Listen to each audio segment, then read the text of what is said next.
You wake up in a dark, cramped, moist environment. You can feel the humidity on your skin. The air is thick like butter. You could bite into it because of how thick the humidity is. As you step outside, you realize you're in this stone city made of just pure stone and shoddy workmanship. You realize that all around you is this Gothic architecture. Everywhere you go, everywhere you look, you see humans walking, going about their day to day life with advanced steam powered technology. This is the city known as Meridian, and this is where you have thankfully found yourself in the Blood Omen 2 game, Meridian. So let's explain exactly what makes the city so unique, so special, so awesome. You see, in Legacy of Kain, we're probably going to dive into all the cities at some point. And I'm going to explain a lot of geographical features. The first geographical feature I've ever talked about was the Dark Eden. So, going along that time, we're going to talk a lot about what makes this city so interesting. You see, Meridian is a port city. Its entire harbor is engulfing small islands. It's actually very unique in the sense that the wharves, which is where all the harbors are, is essentially a bunch of islands that are connected by bridges. So the city has expanded to such a length that it's engulfed tinier islands. It's engulfed an entire peninsula. The city is booming, and most of the city is made with stone. This makes a lot of sense considering that the world is decayed, it's decrepit. We even see a few courtyards that have trees in them, but the trees are dead. There's no branches, no leaves, it's just dead trees in the middle of a courtyard. The architecture is Gothic to kind of emphasize the hopelessness of the world and the cursed state it is in. Upon waking up, you realize that you are in the slums. And inside the slums, you see shoddy shacks made out of decayed, wet wood. Not exactly much of a hovel, to say the least. And as you make your way through, you find yourself into the Smugglers' Den.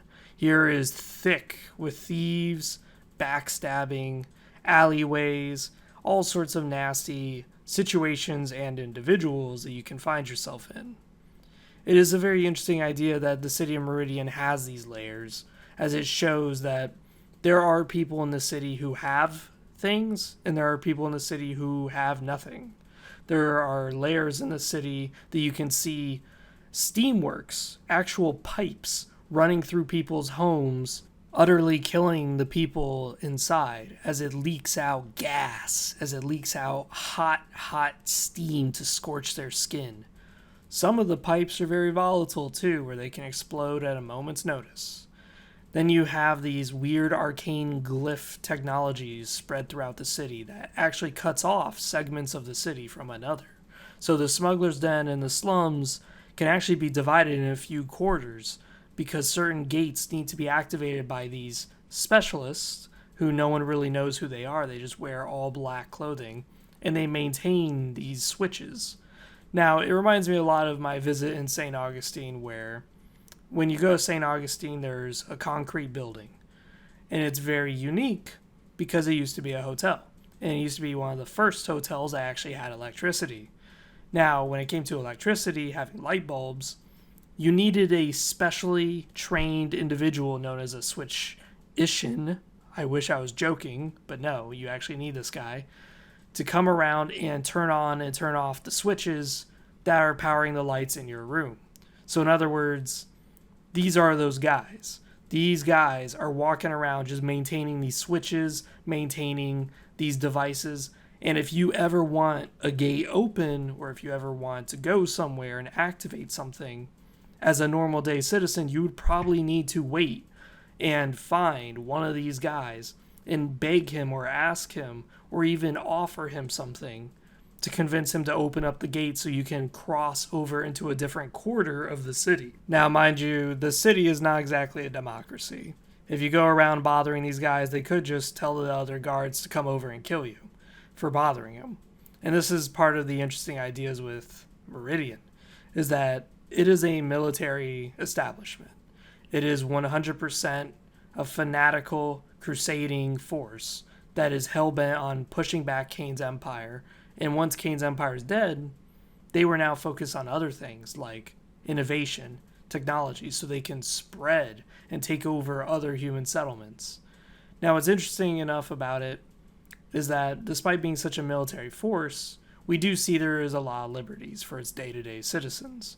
As when we leave the slums in the smuggler's den, we come across the lower quarter. The lower quarter is an area that I actually like to call the middle quarter, despite the fact that there is no such thing as a middle quarter. So the reason why I call the lower quarter the middle quarter is because the moment we walk in there, we see banks, we see taverns, we see everything that we need to see to find a thriving middle class.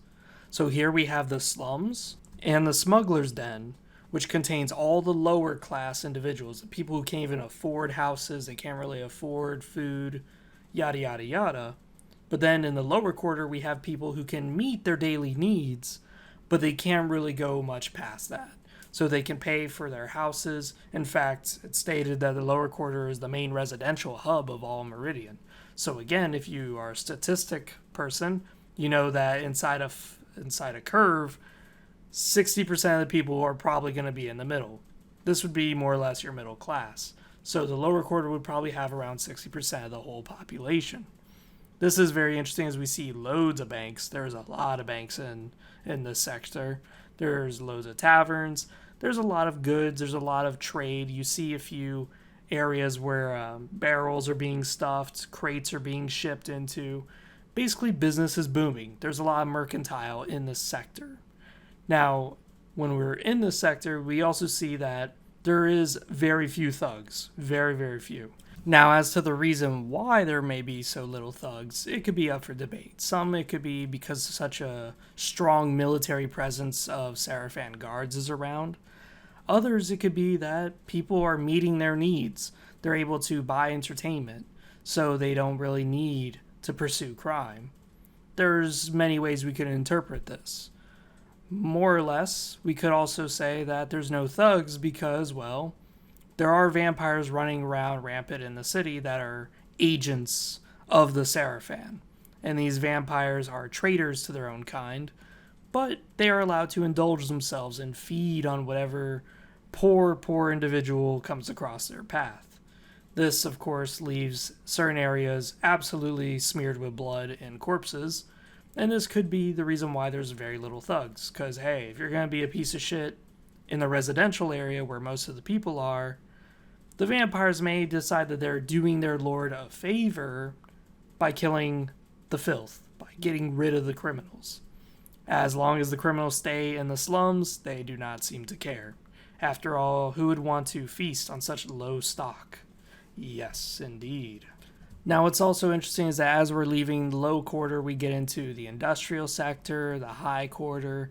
This is where pretty much everything gets lumped up in the same category, in my opinion, because they're all pretty much interconnected. They're all pretty much this extremely restricted area that has very little in the way of movement from one part to the next, whereas the other areas that we just talked about has very liberal movement, shall we say. You still have to go through certain gates and still get guards to allow you through.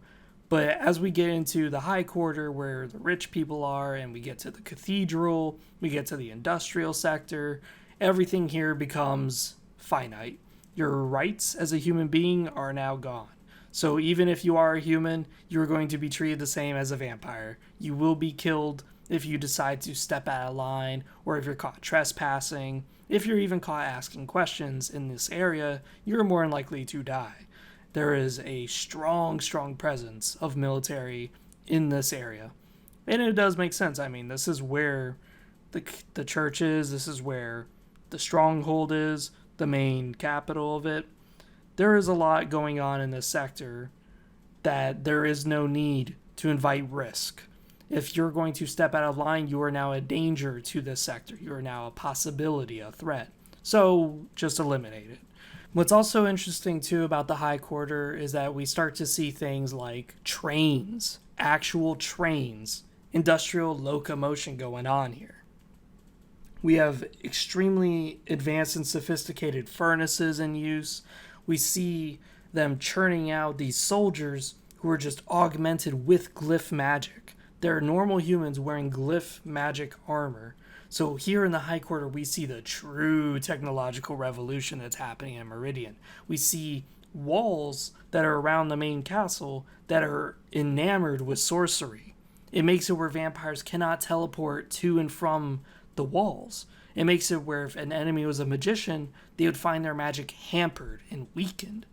Part of this could be because of the walls themselves are engorged with magic, but it's also hinted at that it could be the glyphs themselves, that the presence of the glyph matrix is so strong in this region that it's hampering all attempts of magic. This could be a very unique, interesting development if they decide to actually expand upon it. But it's really when we get to here that we see how strong of a presence this is, how strong the Hilden influence has been on humanity, where now everything's industrialized. You have early developments of mass production of steel. I always say that's early because you have to think, like, we didn't really mass produce steel till roughly like the 1900s.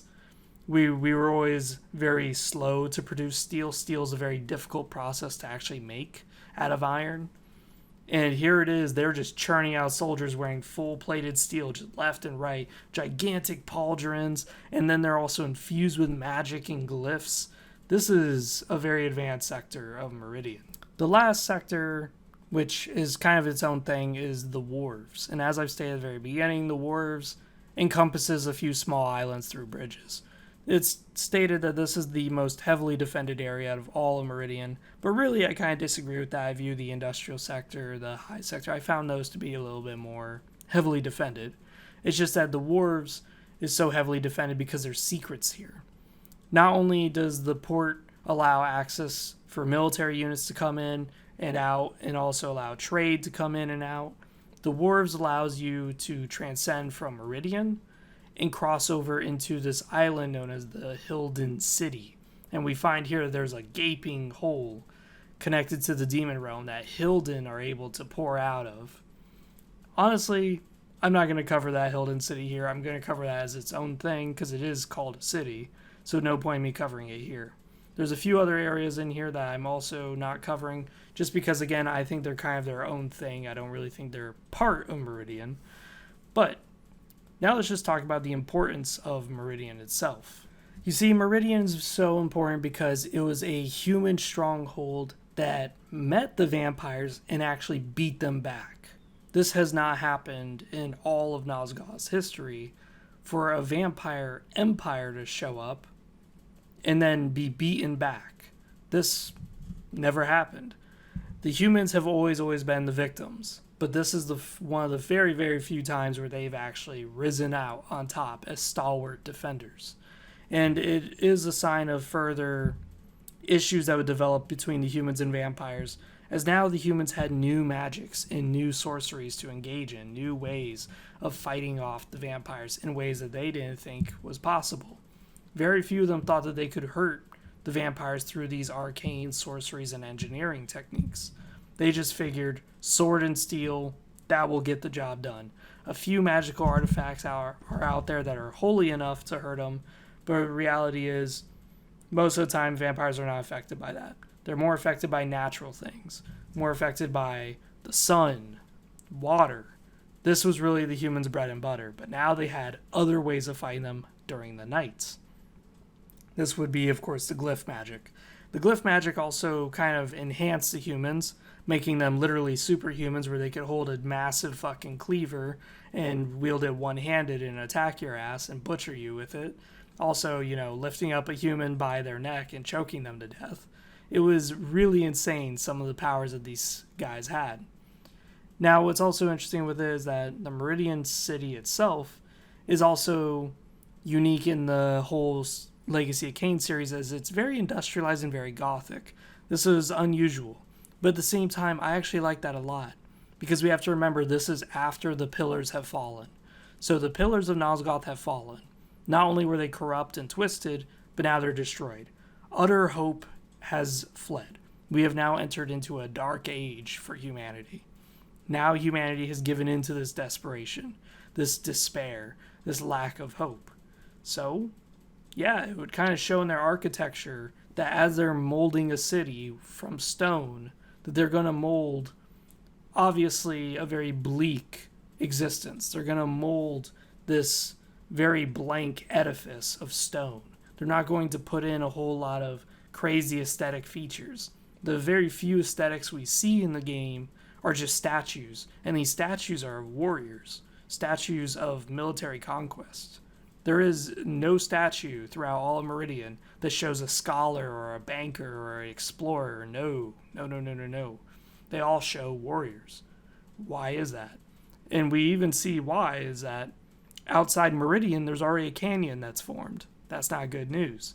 Canyons, as we see in Soul Reaver, are signs of decay and the planet splitting apart.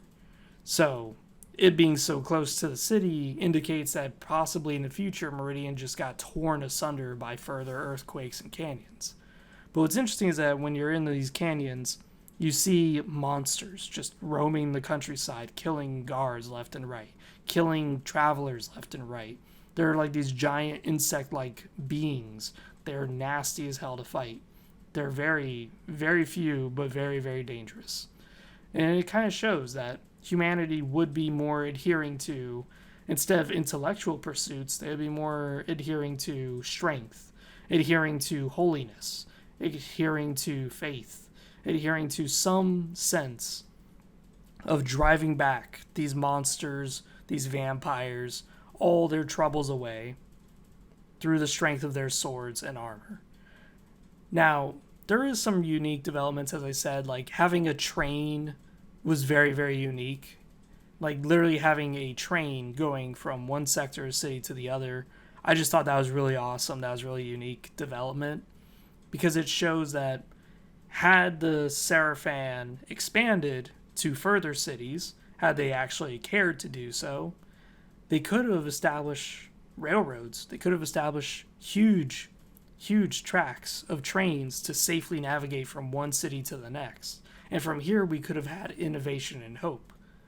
But unfortunately for the humans, Meridian was not really a human city. It was actually a Hilden city. The Hildens were slowly but surely converting all the people to use glyph magic.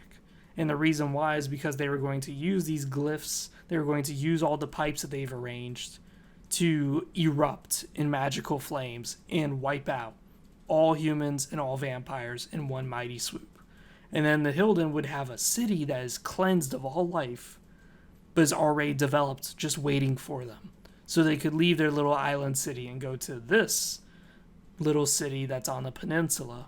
And then from here, they could have expanded into who knows what. The Hilden could have established crazy citadels all over the landscape. Now that, again, there's nothing but empty cities all around them. They obliterated all life on the world. So now from here, they could just rebuild. And that's what made Meridian so interesting to me, so amazing, is that we see all these churches and shit, but then you realize the Hilden were going to wipe out all the humans. So by wiping out all the humans, all they'd have left is just a bunch of buildings and a bunch of raw material. It explains why there's so many crates, so many barrels, so many supplies just lying around the city. It's because the humans may not be using this material, so the humans just think that they have a surplus of everything, that life is good. But reality is those surplus materials are being saved and waited for when the true rulers of the city finally break out of the demon dimension and take over. Besides that, it's been Free to 700. I'm out. I hope you guys enjoyed some of my theory crafting and, of course, diving into this city. Besides that, see you guys next time.